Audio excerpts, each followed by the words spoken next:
yang Tuhan berikan dalam hidup saudara. Kalau pagi ini Bapak Ibu ada di tempat ini dalam keadaan sehat walafiat, itu adalah bukti nyata betapa baiknya Tuhan menyertai dalam hidup saudara. Sementara mereka ada di rumah sakit, berapa banyak orang-orang yang menderita. Bersyukurlah kepada Tuhan kalau hari ini kau ada di tempat ini dalam situasi dan keadaan yang sehat walafiat.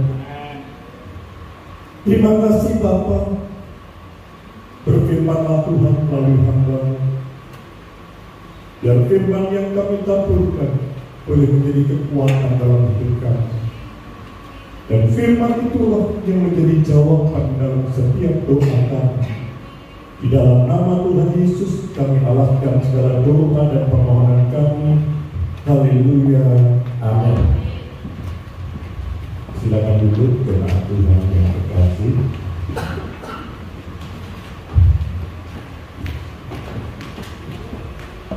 Saya menunggu sampai seluruh jemaat Tuhan duduk.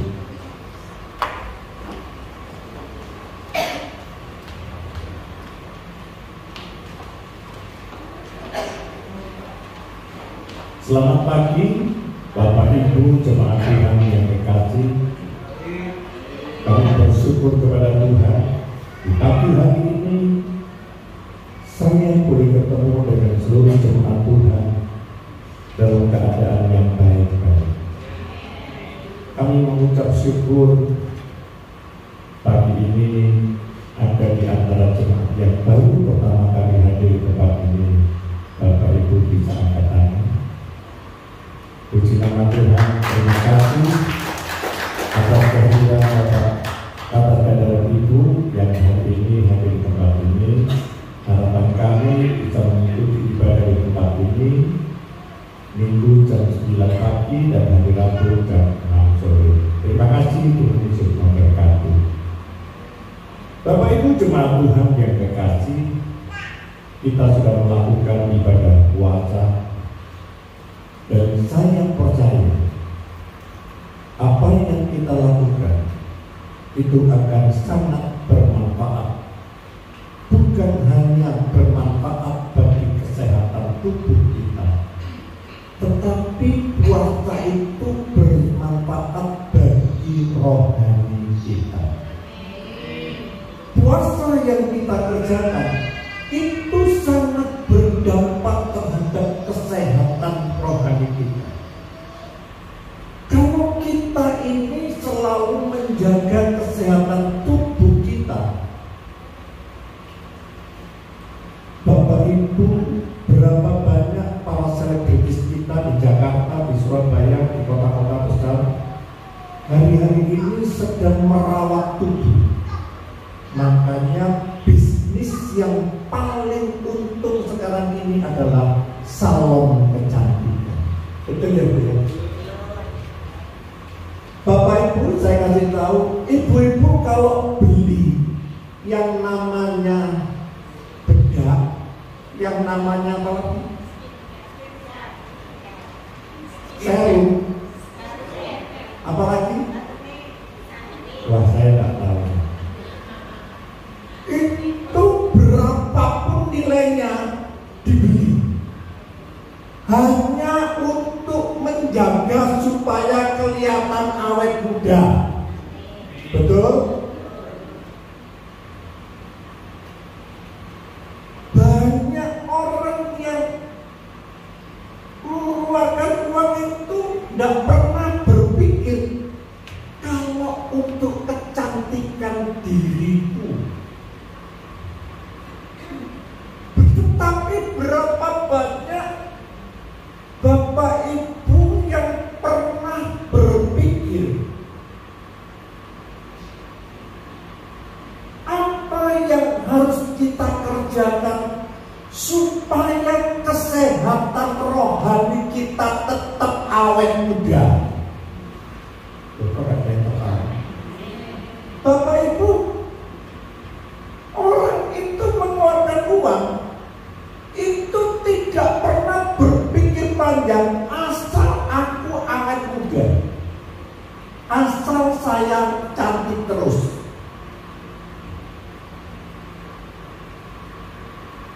Coba kalau Bapak Ibu nggak percaya, lihat tasnya ibu-ibu, isinya apa?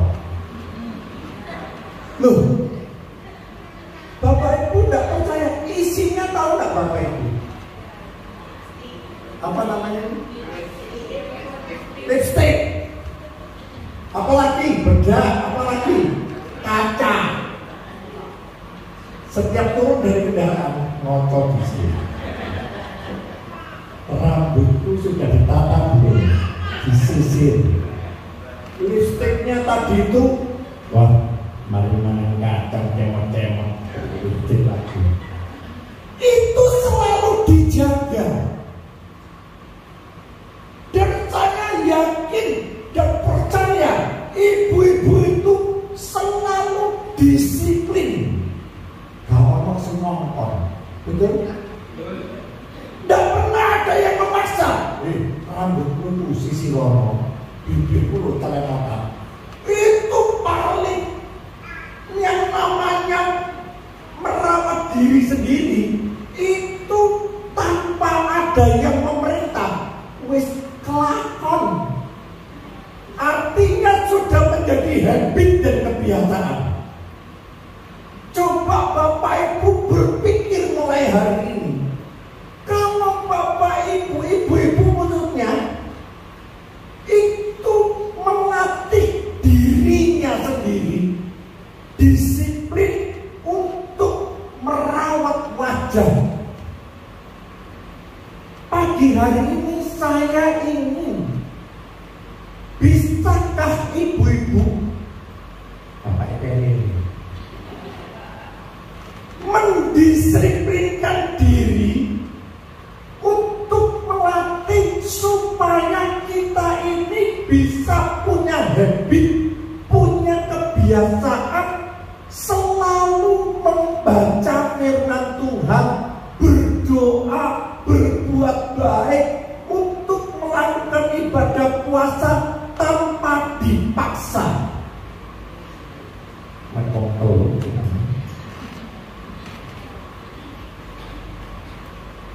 Saya ingin belajar bersama dengan jemaat Tuhan kebiasaan ibu-ibu yang selalu merawat tubuhnya itu secara otomatis mendisiplinkan dirinya sendiri.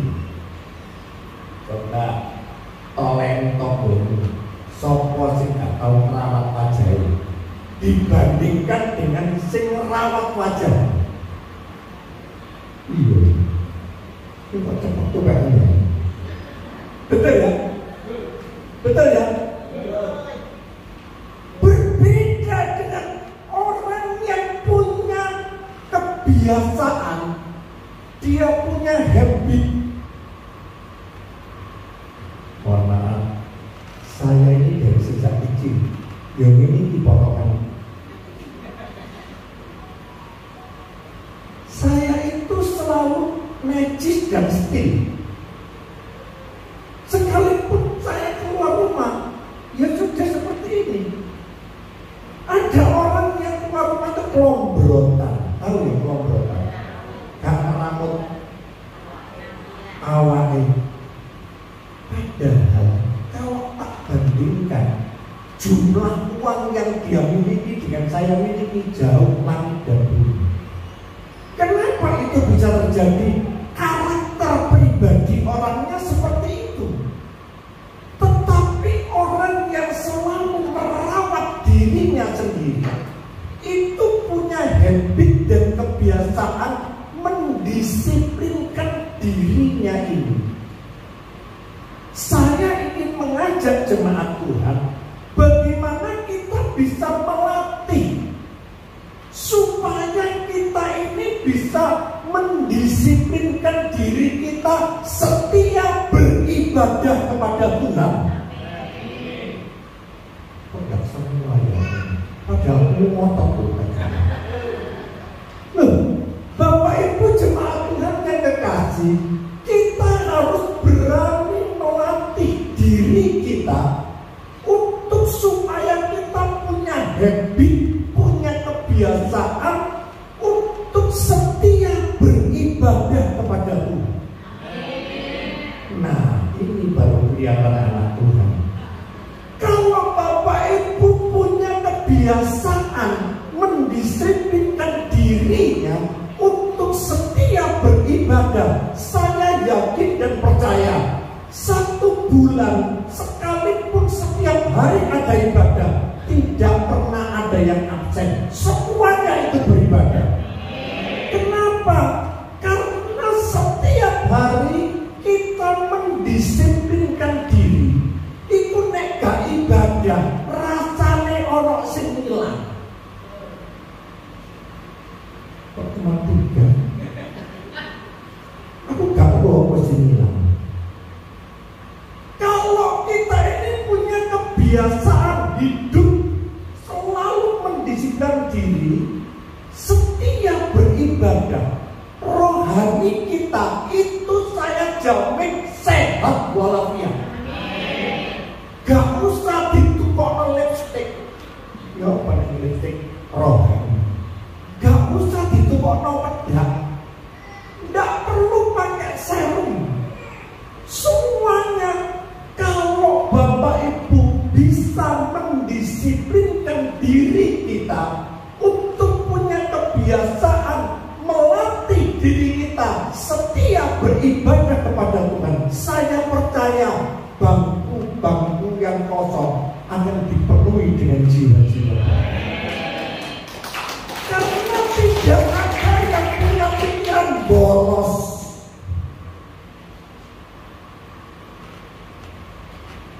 Saya ingin belajar firman Tuhan. Ya. Ada 3 manfaat. Bagaimana kita bisa melakukan disiplin rohani kita supaya benar-benar apa yang Bapak Ibu kerjakan saat ini, Bapak Ibu itu sudah meninggalkan pekerjaan di rumah. Mohon maaf, Bapak Ibu datang jauh-jauh dari Mojowarno, Mojoagung, dari Jombang dan sekitarnya, itu sudah meluangkan waktu meninggalkan pekerjaan rumah, bahkan mengeluarkan uang untuk beribadah kepada Tuhan. Tetapi kalau apa yang Bapak Ibu kerjakan tidak bermanfaat dalam rohani kita, artinya tidak pernah ada pertumbuhan rohani. Untuk apa Bapak Ibu setia beribadah? Yang Tuhan inginkan dalam kehidupan kita, ayo kita mau belajar melatih diri kita, mendisiplinkan supaya kita punya kebiasaan setia beribadah kepada Tuhan. Yang pertama dikatakan semakin mengenal Tuhan. Jadi Bapak Ibu, manfaat kita beribadah kepada Tuhan, manfaat kita mendisiplinkan rohani kita, itu yang pertama kita bisa semakin mengenal Tuhan. Kenapa? Kalau kita ini sering setiap hari beribadah kepada Tuhan, setiap hari kita dengar firman Tuhan, setiap hari kita dengar kesaksian, setiap hari kita dengar orang yang disembuhkan Tuhan, setiap hari kita dengar kesaksian orang yang ditolong dari kebangkrutannya, dibangkitkan, dipulihkan ekonominya. Saya yakin dan percaya pengenalan saudara kepada Tuhan semakin hari semakin melekat kepada Tuhan. Tidak ada artinya kalau Bapak Ibu mendengarkan firman Tuhan, mendengarkan kesaksian orang sakit dijamah Tuhan, orang yang bangkrut dibangkitkan Tuhan, keluarga yang berantakan dipulihkan Tuhan, tetapi pertumbuhan pengenalan rohani Tuhan itu tidak berdampak. Untuk apa Bapak Ibu seperti Ibu saya lihat tadi di wayar, waduh luar biasa. Dan lemas itu, apalagi kalau tidak bangsa, wah luar biasa. Untuk apa manfaat yang kita dapatkan dalam setiap kali kita melakukan ibadah? Harus ada sesuatu yang bermanfaat dalam rohani kita. Kita baca 1 Timotius tadi di awal yang depan tadi itu, 1 Timotius 4 ayat yang ke-7 sampai ayat yang ke-8.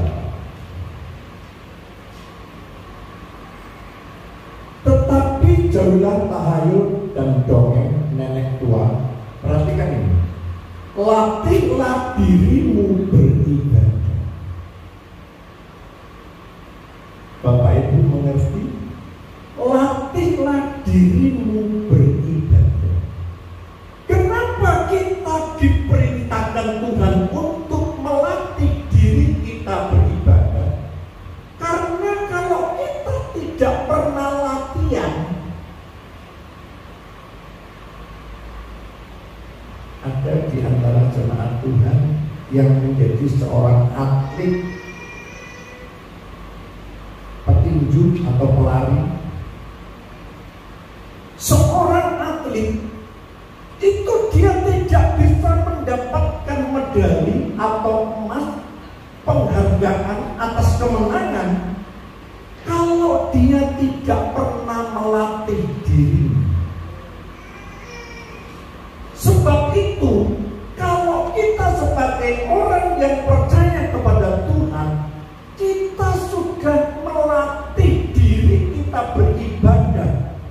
Maka saya percaya latihan yang saudara latih saat ini itu akan berdampak dalam pertumbuhan rohani kita, sehingga kita punya kebiasaan. Orang yang punya kebiasaan itu tidak akan pernah lupa beribadah kepada Tuhan, karena sudah terbiasa.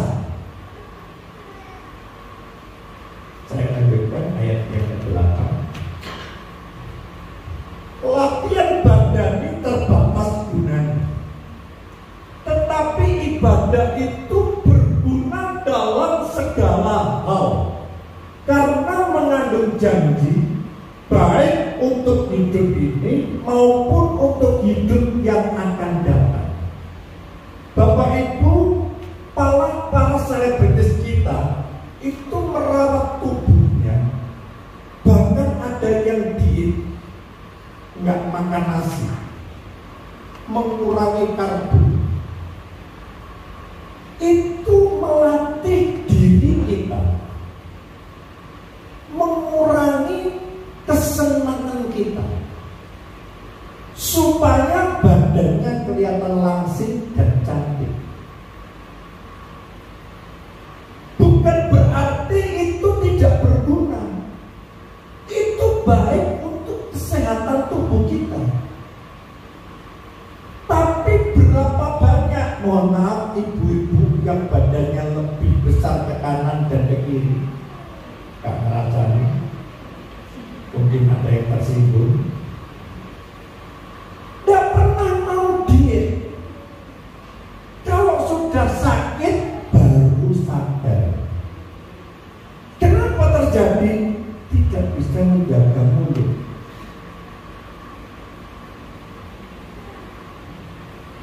Apalagi kalau diajak pesta, ada babi guling, ada lagi capcay puyuh hai yang hai-hai. Wah, semua semangat mati. Saya sudah mulai membatasi kesenangan makan. Makan pagi saya nggak pernah makan dengan nasi. Saya cuma makan sayur, buah, telur, susu. Itu saya lakukan sudah 2 tahun. Makanya tubuh saya langsing.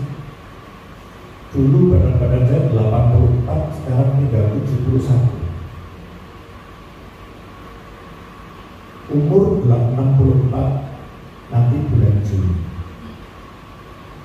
Bapak Ibu jemaat Tuhan yang kekasih, kalau kita tidak mau melatih diri kita, kalau kita tidak mau menjaga mulut kita, jangan salahkan Tuhan kalau kita nanti sakit, kolesterol, darah tinggi, gula, dan lain sebagainya. Ada seorang teman saya hari-hari ini itu yang namanya cuci darah 1 minggu 3 kali. Bapak Ibu tahu, selesai cuci darah dia langsung makan sate kambing. Wah, dia katakan seperti, untuk apa aku membatasi makanan? Nanti besok juga mati. Ini orang yang tidak bisa menahan kesenangan hati dan mulut. Tetapi kalau Bapak Ibu bisa menahan, bisa melakukan sesuatu yang tidak untuk menyenangkan diri kita, artinya kita menahan kesenangan kita. Itu namanya berpuasa. Sebab itu orang yang bisa menahan rasa lapar, orang yang bisa menahan rasa enak, umur kalau sudah di atas 60, saya kalau minum kopi pahit tanpa gula, pahit tanpa gula. Saya tidak pernah minum yang manis-manis. Saya mengurangi nasi dan karbo. Mie saya nggak makan, roti saya nggak makan. Jadi semua saya batasi. Untuk apa? Untuk menjaga stamina dan kesehatan tubuh. Kalau Bapak Ibu bisa melatih tubuh saudara, saya yakin dan percaya saudara akan tetap sehat walafiat. Waktu saya latihan lingkian gong senam, itu guru saya namanya Lausi. Umurnya 75, tapi masih latihannya luar biasa. Umur 75,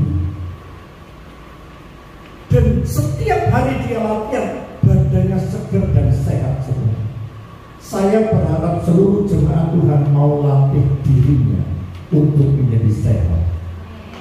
Tetapi dikatakan di dalam firman Tuhan, ibadah itu berguna dalam segala hal.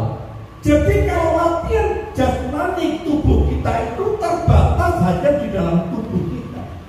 Tapi kalau kita mau melatih yang namanya mendisiplinkan rohani kita untuk kita setia beribadah kepada Tuhan, melatih tubuh kita punya kebiasaan seperti apa yang Tuhan inginkan.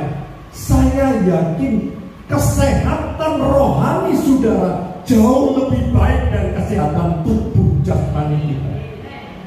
Karena kesehatan rohani itu sangat bermanfaat, dikatakan mengandung janji, baik untuk hidup sekarang maupun untuk hidup yang akan datang. Mengandung janji apa? Mengandung janji yang dikatakan di dalam firman Tuhan. Sebab itu ketika kita melatih diri beribadah kepada Tuhan, itu selalu ada firman Tuhan yang ditaburkan.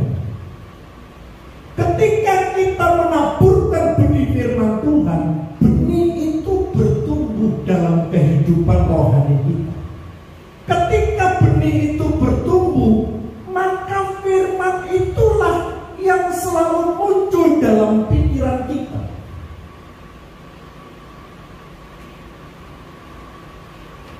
Kadang kita berpikir seperti ini, kita setia beribadah kepada Tuhan. Buktinya hidupku semakin hari semakin sulit. Cari pekerjaan susah, cari untung susah, hidup semakin hari semakin menderita. Bukankah pertanyaan-pertanyaan seperti ini yang seringkali kita bertanya kepada Tuhan? Inilah yang mengganggu, yang menghalang-halangi untuk kita bisa melihat manfaat dalam hidup kita ketika kita mendisiplinkan rohani kita untuk setia beribadah.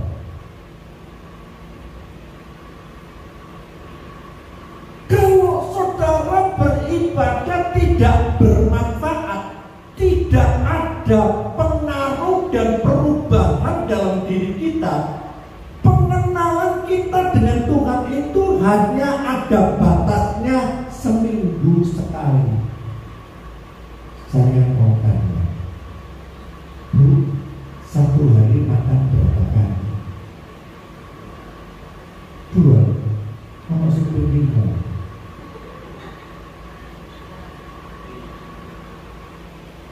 Jadi kalau ibadah 1 minggu 1 kali,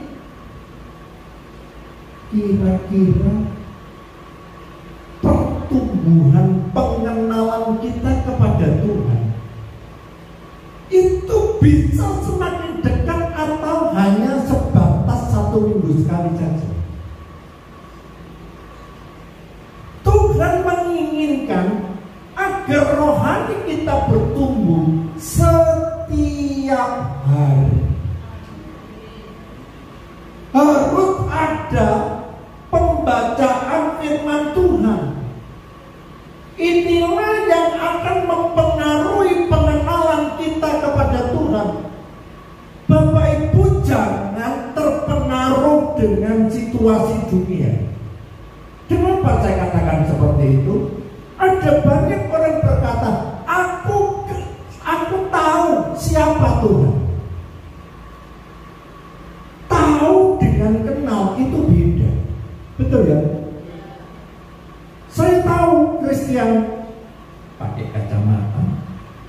Saya tahu Kristen rumahnya di pelosok. Tapi saya tidak kenal secara pribadi.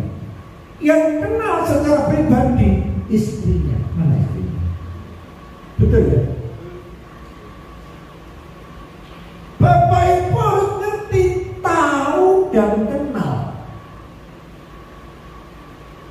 Beribadah kepada Tuhan itu sangat bermanfaat untuk supaya kita itu mengenal Tuhan lebih dalam. Itu yang perlu kita garis bawahi. Lah kalau pengenalan kita kepada Tuhan itu hanya dari kulit luarnya saja, itu namanya belum kenal. Betul? Saya pacaran 6 tahun. Sekarang saya menikah dari tahun 85 sampai 2024. 39 tahun, betul? Tak tambahin 6. Berapa? 45 tahun. Saya kenal siapa istriku. Karena setiap hari ketemu, setiap saat berkomunikasi, berbicara. Bagaimana saudara mengenal Tuhan kalau tidak pernah ketemu setiap saat kita berbicara kepada Tuhan? Bagaimana kita mengenal karakter Kristus? Sama seperti kita mengenal istri kita. Lah kalau kenal cuma 3 bulan langsung, kenal 1 bulan langsung menikah, saya nggak jamin. Di tengah perjalanan pasti ada yang namanya cekcok. Betul? Kok menanggapi? Apa yang terjadi Bapak Ibu? Perceraian.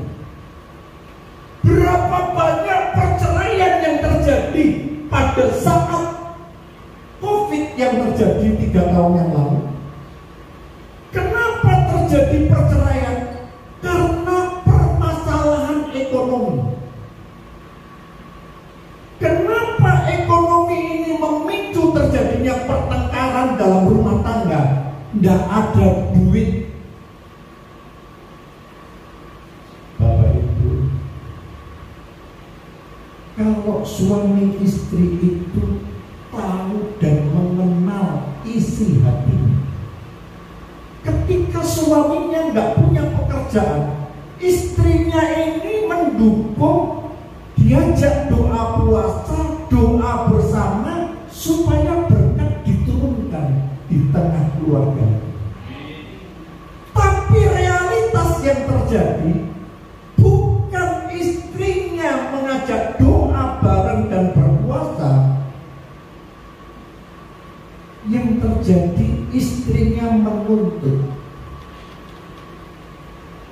betul aku rapi awaknya. Romo aku kawin ke pacar kucing dia. Dia bahaya waktu pacaran Pak Monto ternyata nyewer. Bener loh saudara, itu terjadi. Kenapa? Karena dia tahu dari kulit luarnya dia belum mengenal secara pribadi. Sebab itu latihlah diri saudara untuk mendisiplinkan supaya kita punya kebiasaan setia beribadah kepada Tuhan. Kita buka di dalam firman Tuhan. Apakah benar ketika kita mengenal kepada Tuhan, itu benar-benar bukan hanya sekedar kita kenal, tetapi benar-benar dalam Filipi 3 ayat yang 10. Kita buka Filipi 3 ayat yang ke-10. Apa yang dikehendaki oleh Tuhan? Ini bukan saya loh ya. Ini perintah yang Tuhan perintahkan. Manfaatnya ketika kita melatih diri kita untuk mendisiplinkan supaya kita setia beribadah, itu pengenalan kita kepada Tuhan semakin dalam. Filipi 3 ayat yang ke-10. Perhatikan.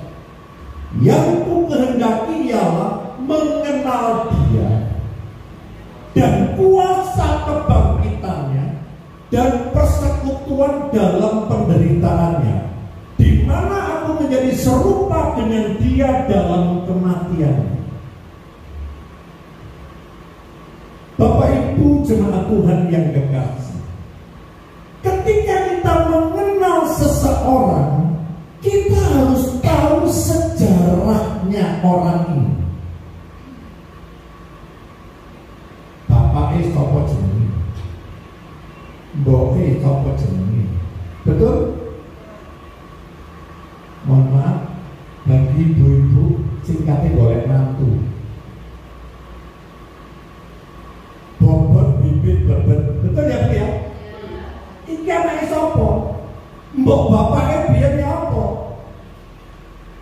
Bapak Ibu, saya punya pengalaman. Kenapa saya pacaran 6 tahun gak disetujui?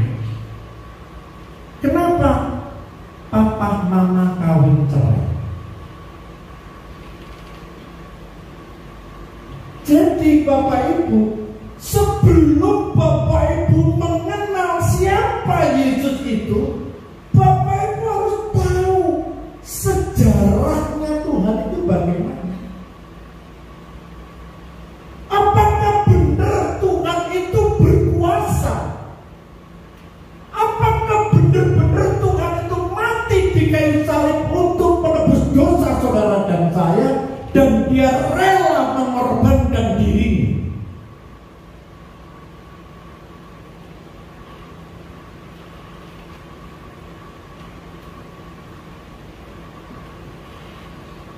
Saya tidak bisa membayangkan. Tidak ada seorang pun di dunia ini yang rela mati untuk menolong orang lain. Tidak ada seorang pun yang rela menderita, disalibkan,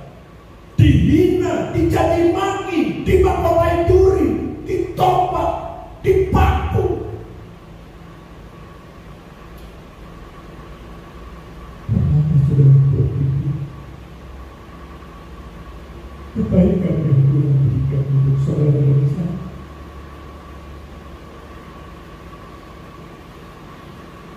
Ketika murid Yesus melihat kematian Yesus, semua orang hilang pengharapan.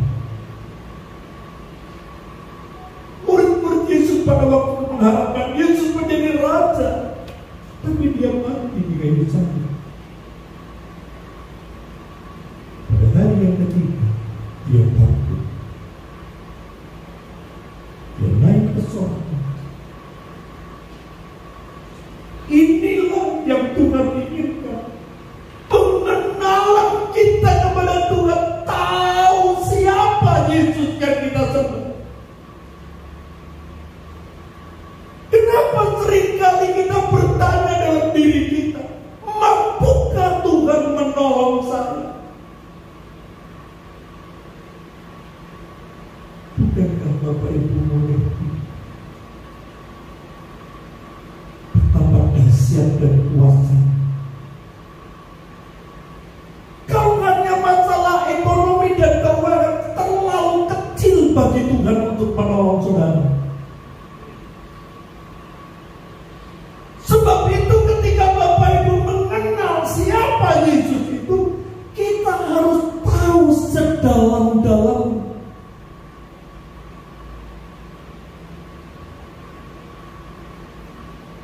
Jangan Bapak Ibu melihat dengan kasat mata, hidupku sekarang menderita, hidupku susah. Kalau dibandingkan kesulitan, masalah, persoalan saudara tidak sebanding dengan apa yang Tuhan berikan. Dirinya sendiri dikorbankan untuk menebus dosa saudara dan saya.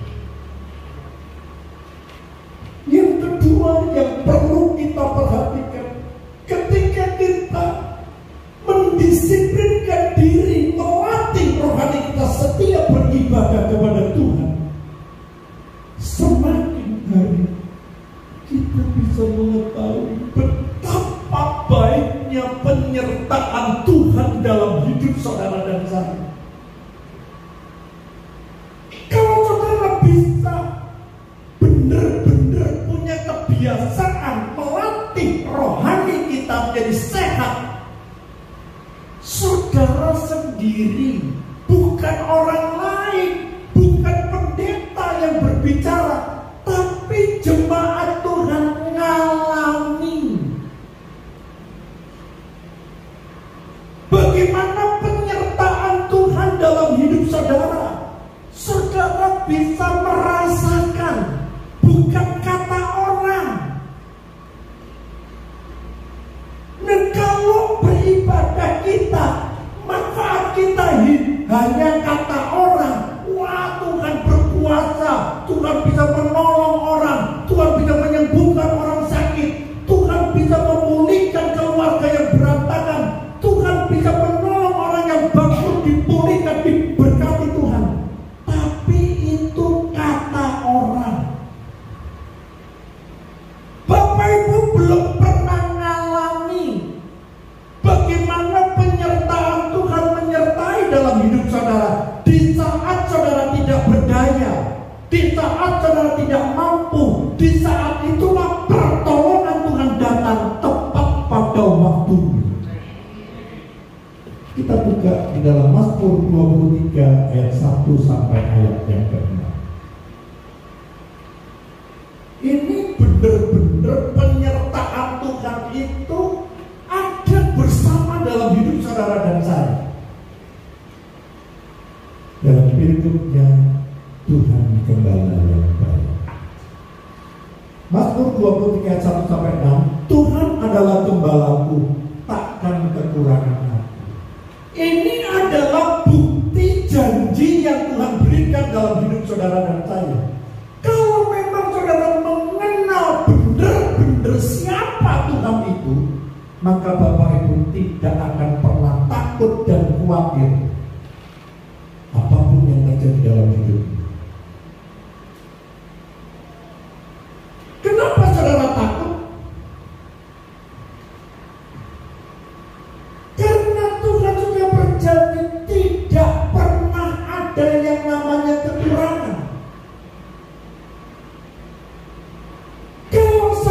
hidup saudara mengalami kekurangan, perlu introspeksi diri.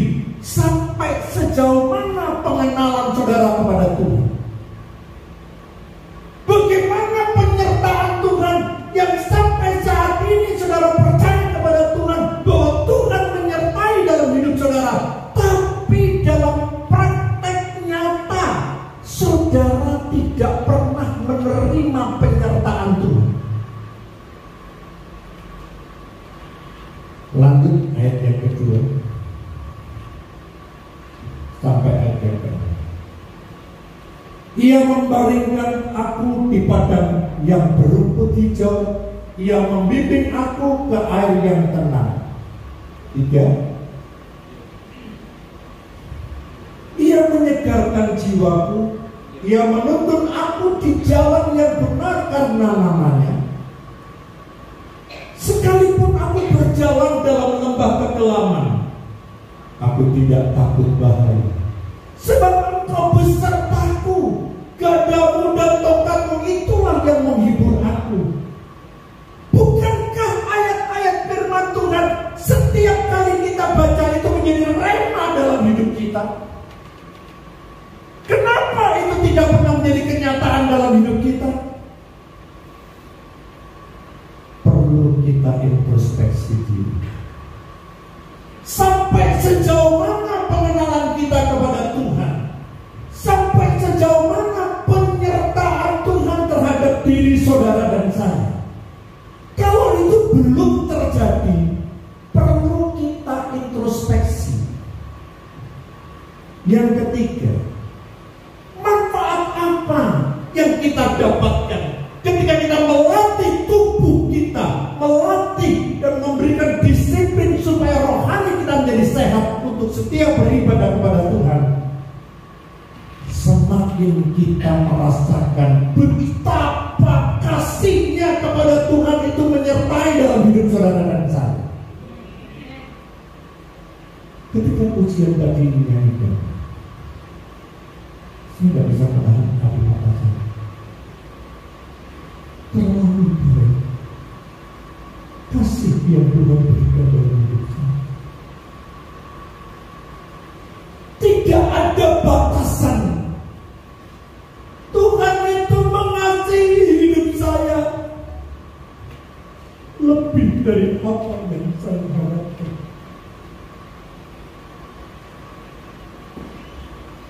Pernahkah saudara menyadari kenyataan? Kalau Bapak Ibu hidup sampai hari ini,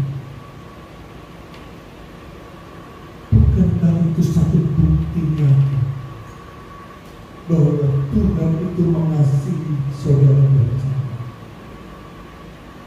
Sementara yang lain sakit di rumah sakit, sementara yang lain mereka menderita, sekalipun engkau belum memiliki kekayaan yang cukup baik, tapi kesehatan yang Tuhan beri itu jauh lebih berharga. Sebab itu jangan saudara mengeluh kepada Tuhan. Manfaat yang kita dapatkan ketika kita mendisiplinkan diri kita untuk kita bisa setia ibadah kepada Tuhan, saudara bisa mengenal Tuhan lebih dekat lagi. Ketika saudara mengenal Tuhan lebih dekat lagi, saya yakin tidak ada seorang pun yang takut dan khawatir. Orang yang takut dan khawatir karena dia tidak tahu dan dia tidak mengenal secara pribadi dengan Tuhan. Orang yang mengenal pribadi dengan Tuhan, Dia katakan, Bapakku kaya, aku ini anak, aku punya hak waris.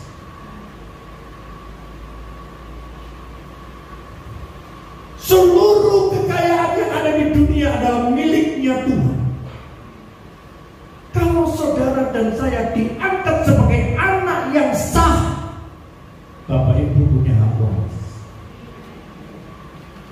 Kalau Bapak Ibu punya hak waris, saya yakin dan percaya pulang dari tempat ini seluruh jemaat Tuhan dipulihkan oleh Tuhan, diberkati oleh Tuhan. Hidupmu tidak lagi ada ketakutan menghadapi situasi dan keadaan yang sulit, karena Bapak Ibu mengenal siapa Tuhan yang kamu sembah. Bapak Ibu semakin dalam mengenal kepada Tuhan, semakin Bapak Ibu merasakan penyertaan Tuhan yang tidak pernah ada putusnya. Semakin Bapak Ibu merasakan kasih yang Bapak berikan, itu lebih dari apa yang aku berikan kepada Tuhan. Ini kita berikan kepada sambil sehingga musik bisa membantu saya. Bapak Ibu, jangan Bapak Ibu menyia-nyiakan waktu yang ada. Kalau hari ini kau diberi kesempatan untuk beribadah, percayalah kepada Tuhan. Ada rencana Tuhan yang indah untuk mengubah hidup kita. Engkau pujian ini, meskipun tak guna.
setia beribadah kepada Tuhan.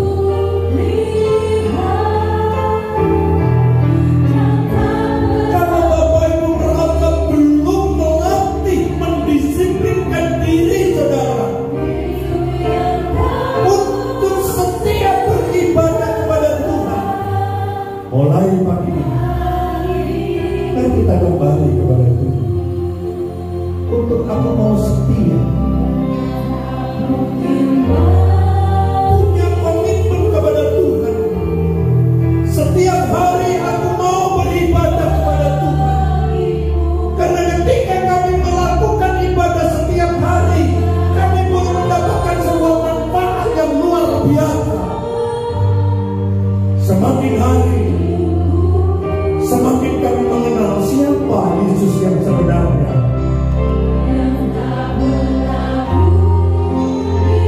Ketika kita mengenal Yesus semakin dekat dan semakin dalam, saudara boleh merasakan kuasa yang Tuhan punya.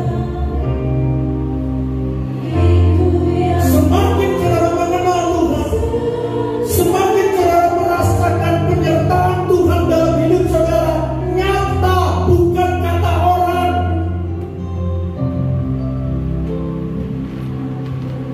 Pagi hari ini, janji dan komitmen kepada Tuhan. Mulai hari ini Tuhan, aku mau berjanji kepada Tuhan untuk setia kepada Tuhan. Punya melatih diri kita, mendisiplinkan diri kita, punya kebiasaan untuk beribadah kepada Tuhan.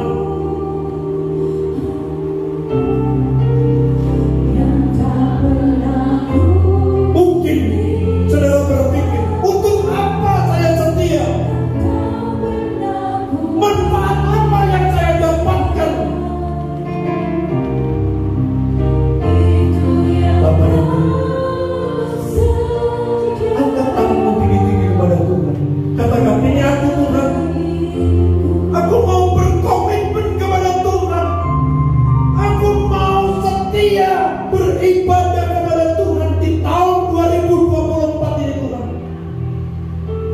Bukan sekedar saudara angkat tangan, janji dalam hidup saudara.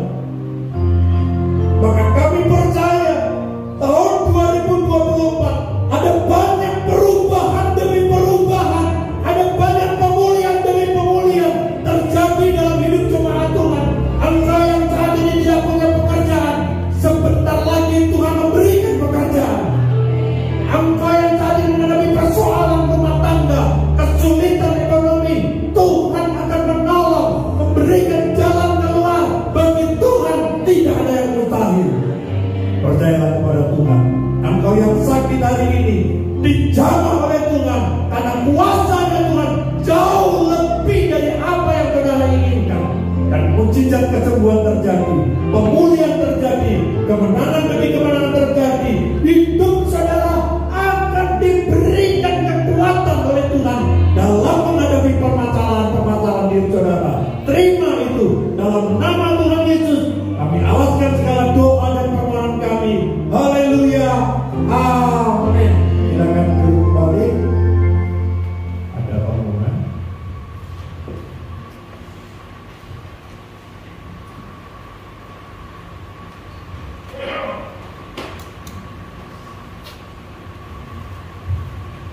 Puji nama Tuhan, Shalom. Kembali kami mengundang untuk petugas mereka maju depan dan melakukan persembahan kita yang kedua.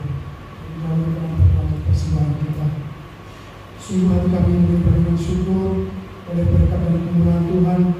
Di hari ini kami boleh memuji Tuhan, kami boleh diberkati dengan firman Tuhan, di mana melalui hamba-Mu Engkau mengingatkan kami Tuhan, untuk kami boleh mengenal Tuhan lebih lagi.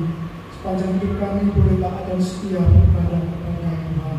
Jika Tuhan kami tidak memberikan sebagian dari apa yang kami punya, dan memberkati seluruh jemaat, memberkati pekerjaan, memberkati sekolah, memberkati rumah tangga, apa yang kami kerjakan, Tuhan memberkati. Di dalam nama Tuhan Yesus kami diberikan yang terbaik. Tuhan memberkati bersama kami. Haleluya. Amin. Untuk jadwal ibadah dalam sepekan, hari Senin 11 Maret 2024 Ibadah kaum wanita dimulai jam 17 atau jam 5 sore. Kemudian hari Selasa 12 Maret 2024 doa puasa dimulai jam 10 pagi. Dan Rabu 13 Maret 2024 ibadah tengah minggu dimulai jam 18 atau jam 6 sore. Kemudian Sabtu 16 Maret 2024 ibadahnya dimulai jam 17 atau jam 5 sore.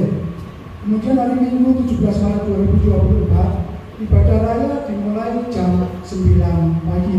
Dan setelah ibadah ini sebentar kita ada latihan pujian untuk Jumat Agung dan Paskah. Demikian pengumuman, kembali kami mengundang Bapak Ibu kembali berdiri, kita akan sampaikan ikrar kita. Kita siapkan pujian kita. 2, 3. God is good all the time and all the time God is good. Tuhan Yesus memberkati. Kita akhiri ibadah pada pagi. Bapa, kami mengucap syukur dan terima kasih kalau Tuhan telah pimpin kami dari awal, pertengahan, sampai pada akhirnya. Ibadah kami berjalan dengan baik. Kami rasakan lawatan Allah terjadi, dimulai dari pujian dan permintaan, dan sampai pada firman Tuhan. Pagi ini Tuhan kami sadar, ajarkan kepada seluruh jemaat Tuhan, agar kami boleh mendisiplinkan diri kami, mendisiplinkan rohani kami untuk setia beribadah kepada Tuhan. Dan kami percaya ketika kami setia beribadah kepada Tuhan, kami boleh mendapatkan 3 manfaat yang luar biasa. Semakin kami mengenal Tuhan semakin dalam, semakin kami merasakan penyertaan Tuhan yang tidak pernah ada putusnya, semakin kami merasakan kasih yang Bapa berikan. Biarlah berkat firman Tuhan menyertai dalam kehidupan jemaat Tuhan. Jangan takut menghadapi situasi dan keadaan yang sulit. Masih ada Tuhan yang sanggup menolong saudara. Angkat tangan saudara tinggi-tinggi. Dalam nama Tuhan Yesus, Tuhan memberkati dan melindungi engkau. Tuhan menyinarkan wajah-Nya kepadamu dan memberikan engkau kasih karunia. Tuhan menghadapkan wajah-Nya kepadamu dan memberikan engkau damai sejahtera. Saudara-saudaraku yang terkasih, pulanglah ke rumah saudara masing-masing dengan membawa berkat, damai sejahtera, masa depan yang penuh pengharapan mulai pagi ini sampai Tuhan Yesus datang kedua kalinya. Yang percaya katakan amin. Selamat pagi, Tuhan memberkati.